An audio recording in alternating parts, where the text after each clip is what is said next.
What's going on, G1s? Tom the Iron Man here, and you know, it's E3 and it's full tilt. It's absolutely crazy. And if you watched the Microsoft press conference earlier today, you no doubt heard news about the backward compatibility of Xbox 360 games on Xbox One. So how does this actually work? Well, if you're not in the preview program, you're not going to be getting this till later this fall, so let me go and take a moment to show you how it's going to work.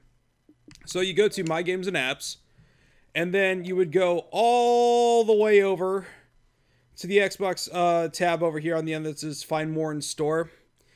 Any games that you own that are currently part of the compatibility list that you own digitally will be here. And I'm going to throw up a picture real quick, a screenshot of when I signed in earlier today and saw this stuff was already queued up. So that's real cool. And what you would do is you would just go ahead and add them to your download queue. And then they all get put in here, all nice and pretty, with your other games and everything. And as you can see, I've got Mass Effect installing right now, so I'll be able to play that eventually. But it all just goes right over to your download queue, just like if you were to be getting anything else. Like I got Mass Effect, like I said earlier, both of the Banjo games, both of the Kefling games, 2 out of the 3 Behemoth games. I'm sure they'll add Castle Crashers at some point. The original Geometry Wars Jetpack, refueled from Rare, Super Meat Boy, Toy Soldiers, and Viva Pinata, because I like pinatas, Horstachio, or Get the F Out.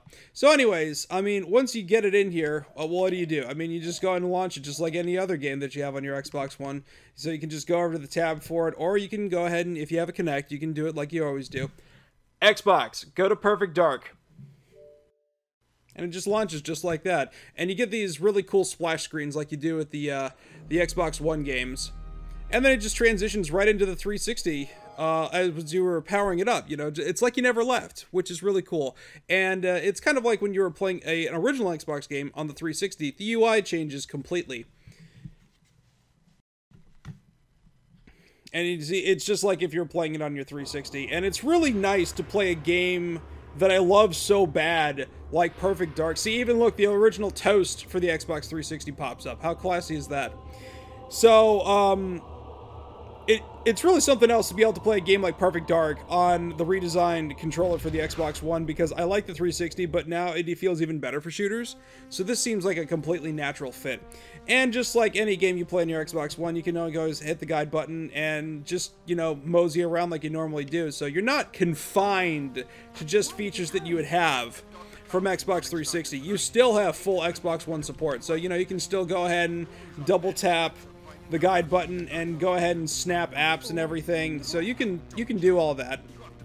And the fact that this is running at 60 frames per second with all the Dolby Digital audio intact while running snapped certainly shows the attention to detail and tender loving care that they've put into this, because, you know, they very well easily could have charged us another $10 to do this, or buy the games outright all over again, or, you know, not done it at all. They could have left it just with Generation 7 to die, but they didn't. They've brought it back, so this is great.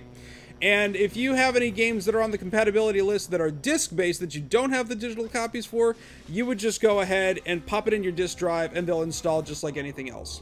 So, you know, just to give you a real quick rundown, just to show that I'm not blowing smoke about it running at 60 frames per second and all that fun stuff, because apparently that matters on the internet. And if you have a compatible browser on YouTube, you should be seeing this in 60 frames per second, because I am recording it in 60 frames per second. So, you know, just go to play game like you normally do. Solo missions. Let's just do Data Defection real quick.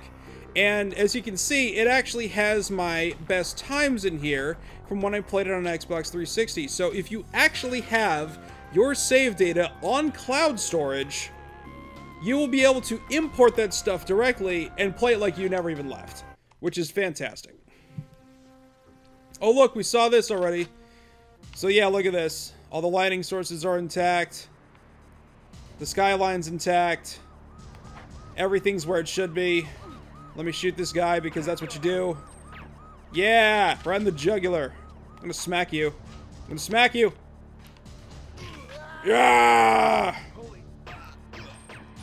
Holy what? No profanity. So, I mean, just look at how this is. This is exactly the way it was on Xbox 360. Nothing is lost. Everything has been gained.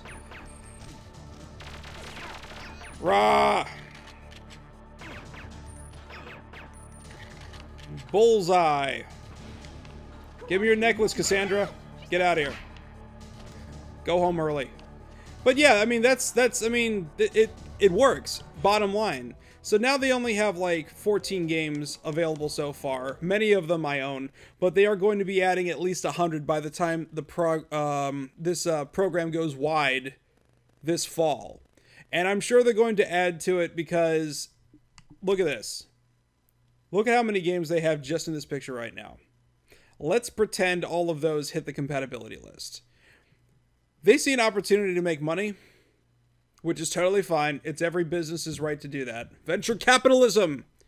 But also, for people like myself that have been buying these games as they've been coming out, or buying them when they go on sale each week, the convenience that I'm going to get out of this... Whoops, turned the Kinect on by accident. The convenience that I'm going to get out of this by having all these games consolidated onto a single console is incredibly cool.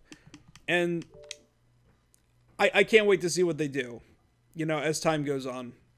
Who knows? Maybe even original Xbox games might get on this list.